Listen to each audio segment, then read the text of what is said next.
The man who talked to his reflection. On dialogue with inner figures.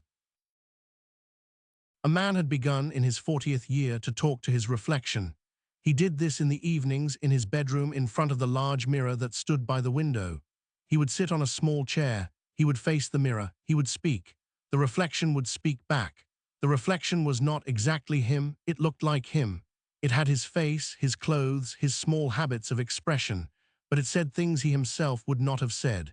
It had opinions he had not, in his waking life, formed. It was, in some sense, a version of him that lived only in the mirror, and that emerged only when he sat down and addressed it. He found the reflection wise. The reflection said things he needed to hear. The reflection corrected him when he was wrong. The reflection praised him sparingly when he was right. The reflection asked him questions he could not have asked himself and waited for him to answer and was patient when he could not. His wife thought he was going mad. She had heard him at first in the evenings, talking through the bedroom door. She had assumed he was praying. She had been pleased. He had not prayed in 20 years. She had left him alone. In the second month she had realized he was not praying. She had heard the two voices, his own, and another voice that was also his own but lower and with a different rhythm. She had grown afraid. She had asked him one morning what he was doing. He had told her. She had not believed him. "Show me," she said. That evening she came into the bedroom and sat on the bed and watched. He sat on the small chair. He faced the mirror. He spoke.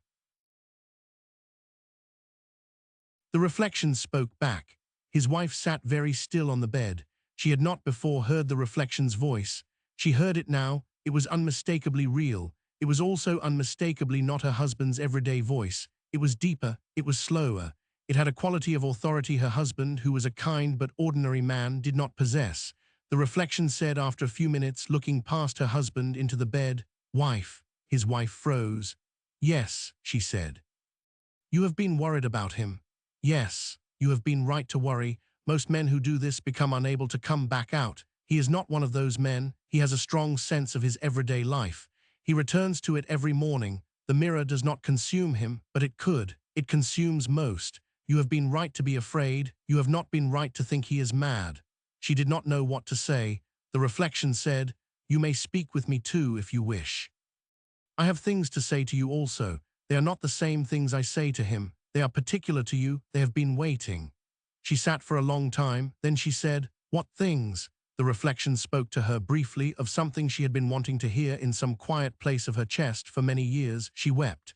The reflection waited. She wiped her face. The reflection said, "I am the part of him that knows you. He, in his daily life, does not always know you. I do. We have been waiting for him to bring you into the room. He has finally done so. I am glad." She came into the bedroom every evening after that. She sat on the bed. She did not, at first, talk to her own reflection.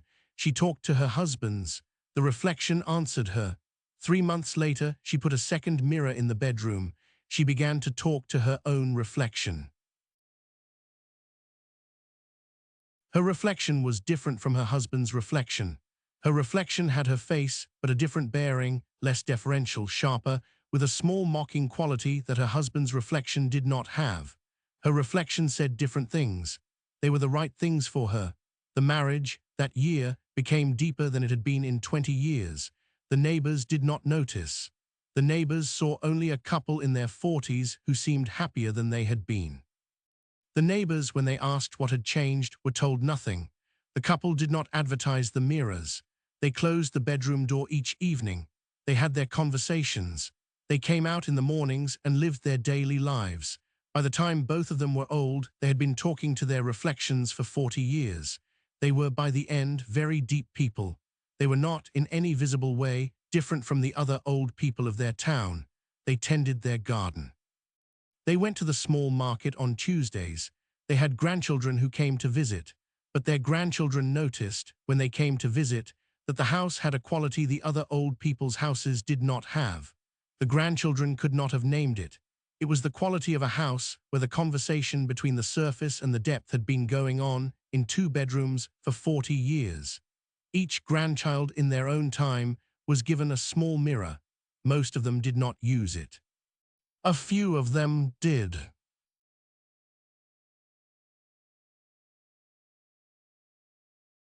The reflection in your mirror is not you, it is.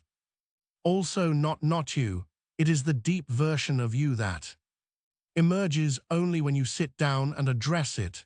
It will speak, you will be wiser for the speaking. The work is to bring your wife into the room. The work is also to give her her own mirror. The conversation between the surface and the depth is the marriage.